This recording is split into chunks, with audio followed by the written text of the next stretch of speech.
Jedd Fisch versus Kalen DeBoer. What's similar? What's different?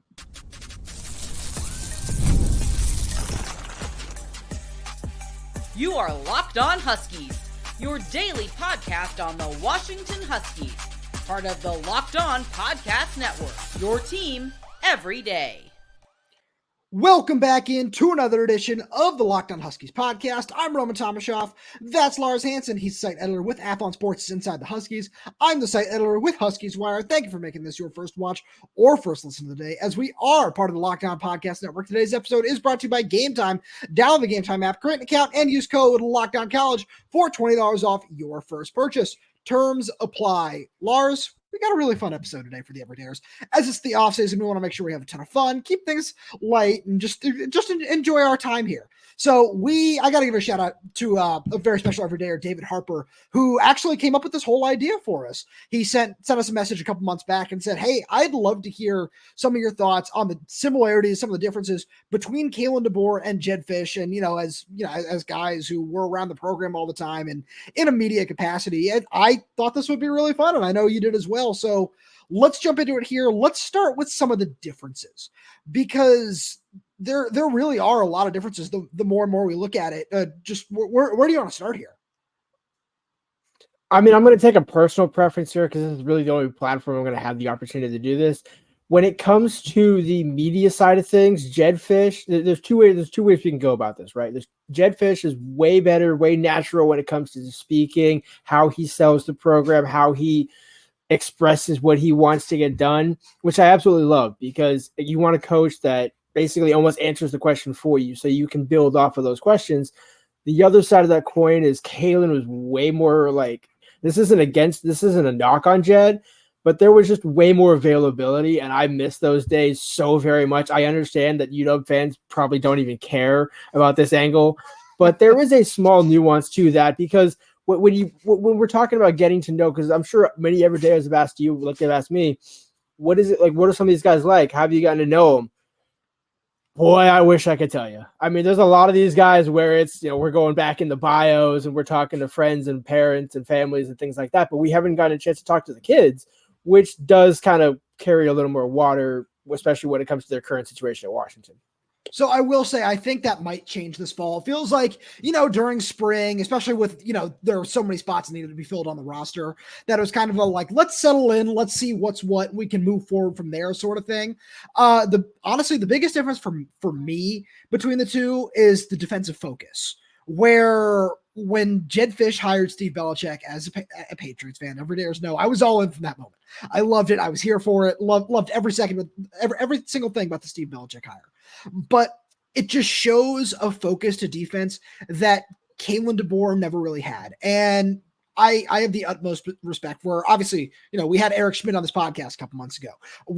I've developed a nice relationship with Chuck Morrell as well. And he's somebody who we had a couple of great conversations at the Sugar Bowl, the national championship. And he did a really good job making adjustments late in some of those games, the Utah game, the Michigan game. He's done a really, really good job at adjusting defenses and figuring things out.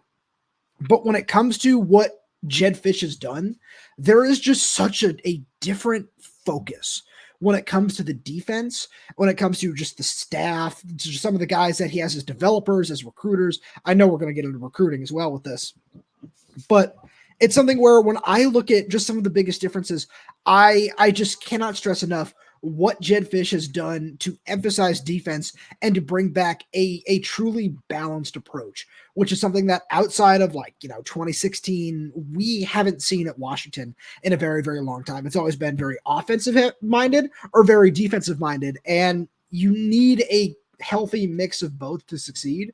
And it seems like Jedd Fisch can really, really do that.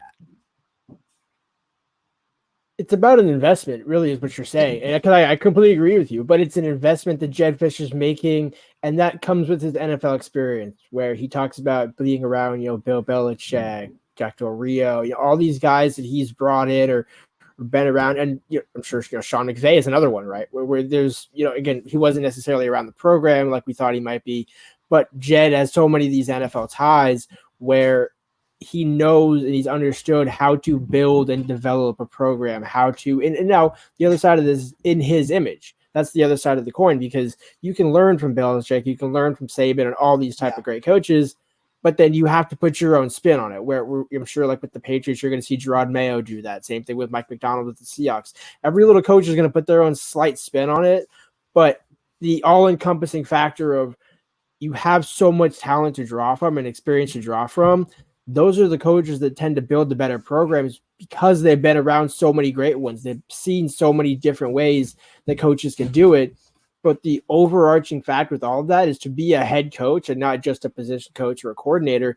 You know the value of all 53 guys on the team. And I think that's the NFL kind of mentality that Jedd has, where every offensive coach, like you could ask, the one thing Kalen and Jedd will never disagree on, you can never have enough too many receivers, you can never have enough running backs, you can never have enough linemen, all the offensive guys, right?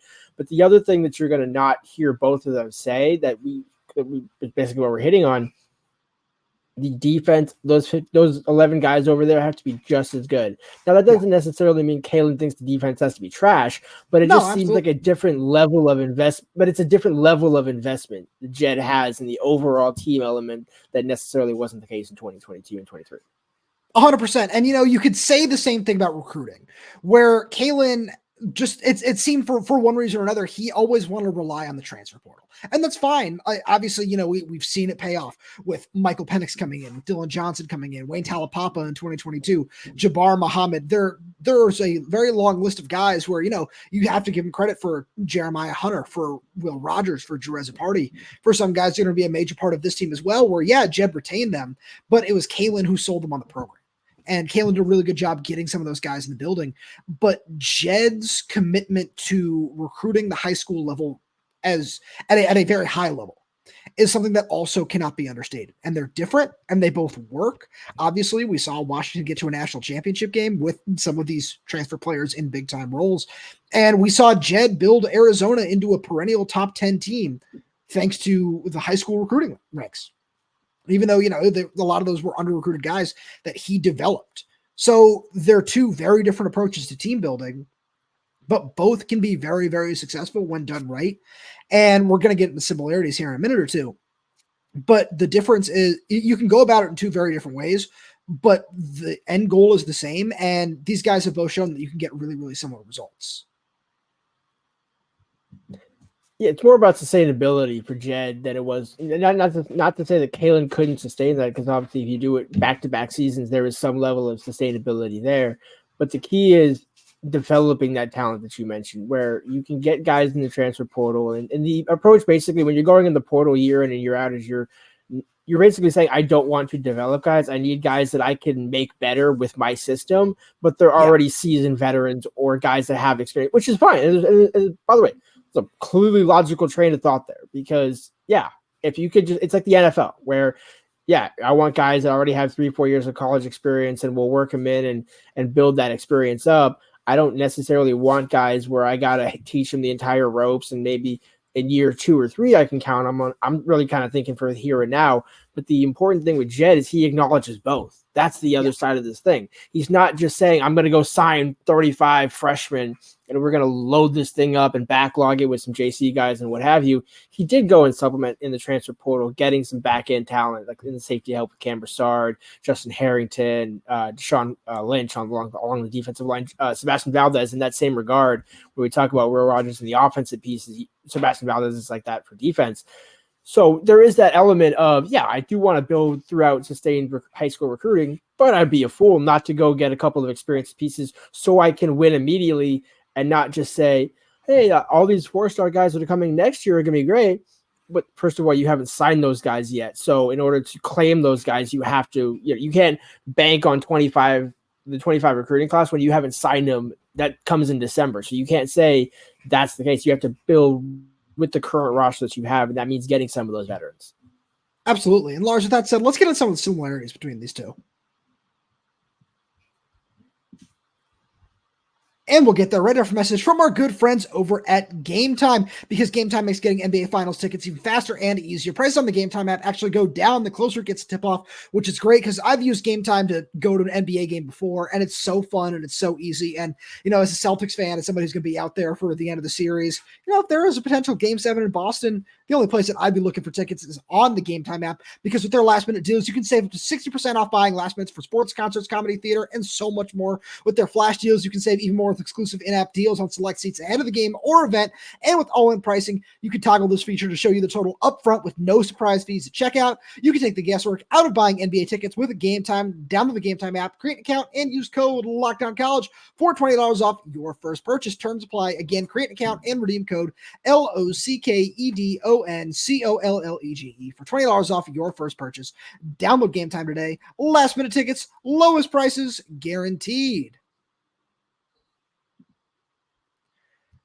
So, Lars, there are a lot of similarities between these two guys as well.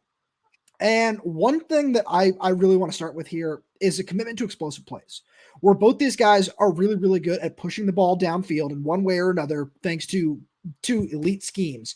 And that's something that I'm really, really glad that we get to see continued under Jedd Fisch, because having Rome Odunze with Michael Penix and Jalen Polk and Jalen McMillan and all these guys was certainly helpful, but it's not like Jedd Fisch didn't have exciting talent down in Arizona with Tyrell McMillan and, Dorian Singer and Jacob Cowing, some of these guys catching passes from Noah Fafita.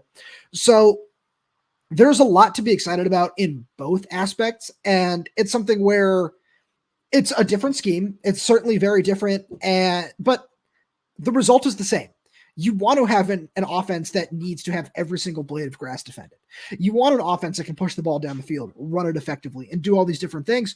And right off the top, that's the first thing that I look at with both these offenses, is that they can hit a big play at any given moment. And the only reason that starts for both offenses is because they value the offensive line. That's one thing that because you're 100% right with everything you said. But because of that, when you look at Ryan Grubb and Kalen DeBoer and that offensive line with Scott Huff, Joe Moore winning, and arguably probably one of the top 10 offensive lines in back-to-back seasons. Arizona had not necessarily the same level of success, but almost kind of like they were going to be the next Washington, if you will. 2024, 25, sure. Had Jedd continued to build what he was going to do down there, was going to be similar to what Kalen had at Washington over the past couple of seasons. So, because all those guys, aside from, I believe one tackle was taken in the first round. Yeah, but aside from that, most of those guys are still returning, which would have been the case if Kalen stayed, and the rest is history. But the reason I say that is because Jedd didn't get to retain Parker Bransford, Nate Kalepo, Julius Buelo.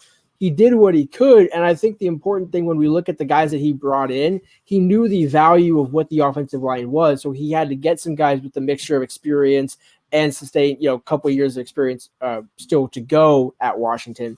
But it wasn't like he just said, we're just going to take some athletic guys and call it even. No, you can see with each guy that they brought in the exact plan that they have for him. That we talked about that on the show. So when you look at everything with the offense, yes, explosive plays are great, but you can't have explosive plays if you have a crap offensive line. So I like where you're going there, and that actually plays perfectly into the next thing that I've got here, and that's a strong run game. I know it sounds silly after watching the way the 2023 season ended, with being so pass heavy with all these different things, but when you have an offense with those guys that we've listed off so many times, and Michael Penix and the receivers, of course you're going to throw the ball all over the place. And when Cam Davis is out for the season, that doesn't help things either. And, obviously Dylan Johnson got hurt there towards the end, and you can only rely on him so much in the Sugar Bowl or the national championship. So it sounds a little bit different, but and it's something you and I have talked about with, in regards to the 2022 offense with Cam Davis and Wayne Talapapa, there was certainly a commitment to run the ball heavily at times when it was called for. And they just didn't have that same luxury in 2023 where, Will Nixon never really got his feet under him. Tybor Rogers was a freshman last year. We know that's a whole different case with everything that happened, but he was also a freshman at the time. Daniel Ngata, we're going to see what happens with him in 2024. I'm really curious with that. And then, Sam Adams was never really healthy and needs more opportunities to prove himself at a certain point. And Richard Newton, just for whatever reason, kind of fell by the wayside, whether it's due to injuries or some other reasons. But Jedd has shown a commitment and a willingness to run the football a lot. And he's got a great scheme to do it. It's the Sean McVay, Kyle Shanahan, wide zone, whatever you want to call it, with all those sorts of things in there. And if the offensive line can do it effectively, we're going to see them run the ball a lot and run it well with Jonah Coleman and Cam Davis. And then the guys behind them, we talked about Adam Muhammad, who had a really, really nice spring and just an eye-opening guy who could be around for a long time. And the same thing with Jordan Washington too, and what that potential pairing could look like with those two guys. And there is clearly a willingness to build up a strong run game, which is something you certainly need to succeed in the Big Ten. And it's something that when combined with the passing offense, when it's clicking on all cylinders, is exactly what Arizona showed can be one of the top 15, top 20 offenses in the country. And one thing to consider with all of these different types of players, where you mentioned Adam Muhammad and Jordan Washington, while they're both explosive in their own right, they're very different players. And the same can be said for Cameron Davis and Jonah Coleman, where you have two experienced guys, two very different running backs. And I think that's the other important thing, where to a degree, Kalen did show that. And so it is a similarity in a sense where you get the addition of Giles Jackson. You saw what they could do with Jalen McMillan in the slot. It's having guys brought in for the scheme to serve a specific role while also being versatile enough to do a couple of different things. So it's not necessarily that we're going to get 8 different receivers who can do 8 different things, and if they don't do that one thing, we're SOL. It's no. If he's not having a good game over there or they're locking him down, we can try him in the slot or we can try him outside and if for some reason, we're going into tough Big Ten defense that has solid interior run, let's try and stretch them outside. The scheme allows so many different things, and that's similar to what Kalen and Ryan Grubb did, where that scheme could do so many different things. I remember when you mentioned the run game, I remember asking Grubb after the Oregon State game when he's like, when people were asking me to run the ball, I was trying. It just wasn't happening. It wasn't. I remember we were just looking because again, we both love Grubb, and it was a perfect answer because what, fair, yeah, we asked you to run the ball, and you tried. Didn't work, but you tried. And at least in this case, when you look at the scheme, the run scheme and the pass with Brendan Carroll, that's the other thing to consider with this is it's Jedd Fisch's scheme. Jedd Fisch will be calling the plays, unlike DeBoer, where Grubb was calling the plays. But having that mesh with Brendan Carroll, they just seem to really be in lockstep. I have a photo of the two coming off I tweeted it out on Jedd's birthday with Brendan Carroll walking behind him. He just seems like that mafia enforcer, and that's kind of the perfect offensive line coach that you want to have for the explosive passing offense and solid run game that you mentioned. And that's how it all connects together. This isn't just I love Mike Leach, but the air raid only can get you so far. You can have explosive plays to a degree, but what type of explosive plays are? So when they both share that similar versatile element, but I think even Jedd's going to be I don't want to say light years better than what Kalen showed because the only thing I keep thinking back of is Roman Jujic's 4th down play against Washington State, where that was pretty explosive and it was a run play that wasn't necessarily orthodox. So they both are creative in their own right. So I've got a fun one here that I wanted to make sure we mentioned because I think this, because the offensive schemes are so different. Yeah, they produce similar results, but I think the biggest similarity between the two is a throwback to another guest we've had on the show from Kalen DeBoer's coaching staff, and that's Ron McKeefery. It's that both coaches know that you need an elite strength and conditioning coaching staff to win games. And that was one of the biggest things that I took away from that 2023 Arizona game was just watching that team and just like, wow, these dudes, they look long and lean and everything, but they're as strong as anyone. They just don't move. And we've seen just some of the differences between Tyler Owens and Ron McKeefery in the couple of months that we, got to watch during spring practice and everything like that. And just a different mentality there, but they both work and they both work really, really well. We saw this Washington team in 2023. They didn't get tired. They were road graders. They were that team that, we love, going out there in the cold and the wet and doing whatever because we were still able to make things happen. And I feel that's the similar mentality that Tyler Owens and his strength staff are building here.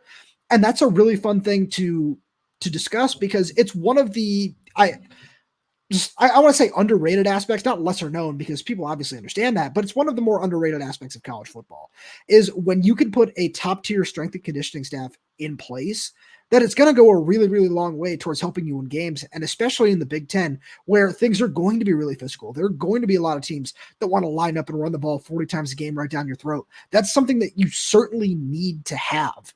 And I think that's what Kalen did a really, really good job in getting Ron McKeefery to follow him. And I think that's what Jedd Fisch has in Tyler Owens as well.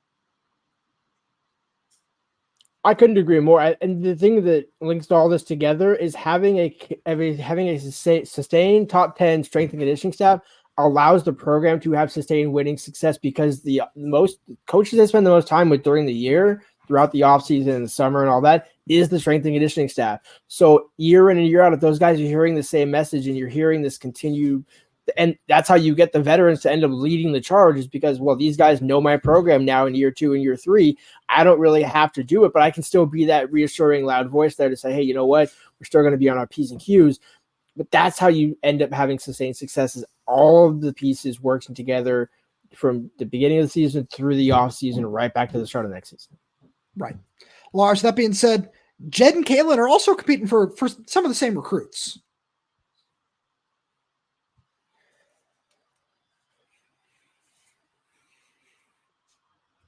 So let's start with Rylon Dillard-Allen, because this is a guy who I really, really like his film. Super fast safety from down in Arizona, was committed to Arizona State, backed off that commitment a little while ago, and then on Monday released a top 4 of Texas A&M, UCLA, Washington, and Alabama. And it's interesting because this isn't the first time, it certainly won't be the last either, that somebody's going to have both Alabama and Washington in their final group. We saw Dijon Lee do that earlier, and we're certainly going to see other cases of that. But let's start with Rylon Dillard-Allen, because this is somebody where Jedd Fisch certainly wants to rebuild his back end. There are going to be a couple guys leaving in terms of eligibility this year. Wouldn't be surprised if a couple other guys leave early for the NFL draft. And Rylon Dillard-Allen is one of the top targets, in my opinion, for this Washington staff. He's coming in for a visit on June 21st, is going to visit Alabama also in June. So he's somebody that I've really got my eye on, and I'm just really intrigued to see how these battles are going to play out. Yeah, who would have ever thought that Jedd and Kalen would be competing for a 4-star safety and a 4-star cornerback? What a wild surprise. But with that being said... Hey, in fairness, we saw it a couple times in Washington, Arizona, but not on the same level that this is going to be. Right, exactly. And that's just what makes it funny. But it's also respectable because they know how to identify great talent, and albeit on the defensive side as well. But that's why, as we've just been talking about, that's why you build such an elite staff. I believe his official visit to Alabama is this weekend, which does give Washington that last visit, which always is important. And you think about Jedd recruiting the state of Arizona, clearly there's going to be a deeper tie there. And so this is where it comes down to every coach is going to say relationships matter.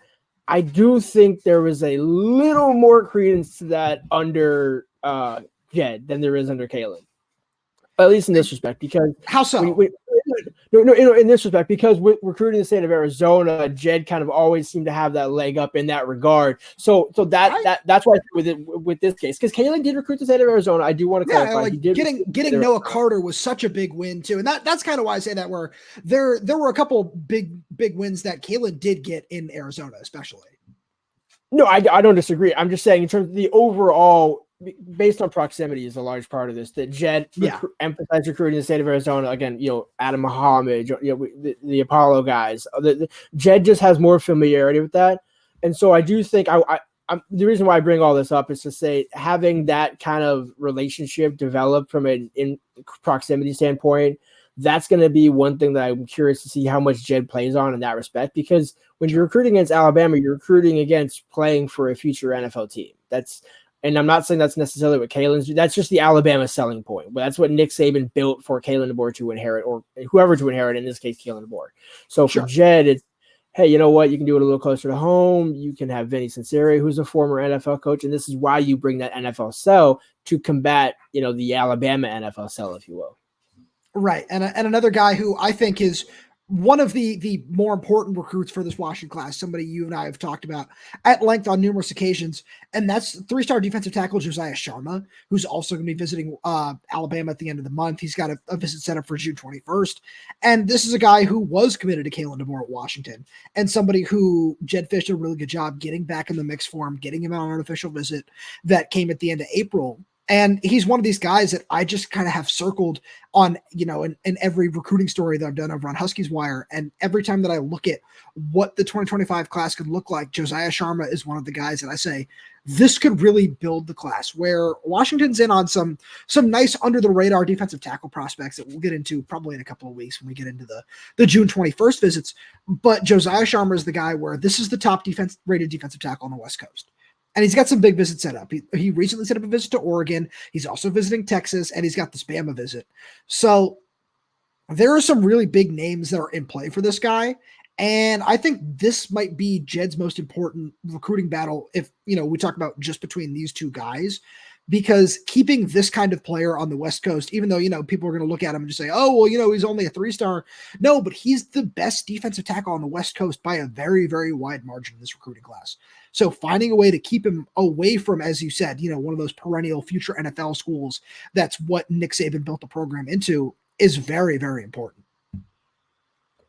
I don't disagree. I just think there's no question Josiah Sharma has the talent. I'm just not sure, because you mentioned, having that prior commitment to Kalen DeBoer, and seemingly I just don't necessarily know if there's as strong of the ties, since that official visit, where when you look at some of the other guys that Jedd has brought in, he's, in a way, it's, let's say you lose Josiah Sharma to Texas, for example, you don't lose in Alabama, but you lose in Texas, you could then take a Texas prospect out of the state of Texas and chase him, that they've been looking at. And that's kind of how you have to play the recruiting chess piece, where I'm not necessarily saying you're choosing Chase Sims over Josiah Sharma, but you're still getting a very talented player if that ends up being, I want to be clear, and ends up being the case. I'm not saying that is the case. So right now, Chase has not made any decisions, just be very clear. But that's what I'm saying in terms of, you obviously want to keep your talent close. But this is, I think of that more for a guy like Zadrius Rainey-Sale, who was a Kalen DeBoer commit, I think has a higher chance of staying closer to home at Washington under Jedd Fisch than Josiah Sharma, because when you add it, it's not just Alabama, like you mentioned, it's Texas, it's Oregon, there's so many other schools that he's competing at. It's not necessarily that Jedd doesn't want to fight that fight, because obviously bringing him in for a visit, you do.